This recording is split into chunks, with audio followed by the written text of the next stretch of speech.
மீதும் கூட்ட நெரிசலில் தங்களின் குழந்தைகளிடம் நகை, பணம், விலையுயர்ந்த பொருட்களை கொடுக்க வேண்டாம். உங்களுக்கு பக்கத்தில் சந்தேகப்படும்படியான நபர்கள்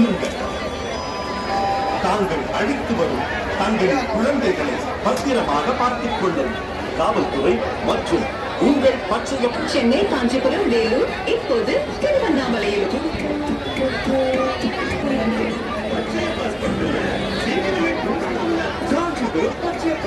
சென்னை, காஞ்சிபுரம், வேலூர்,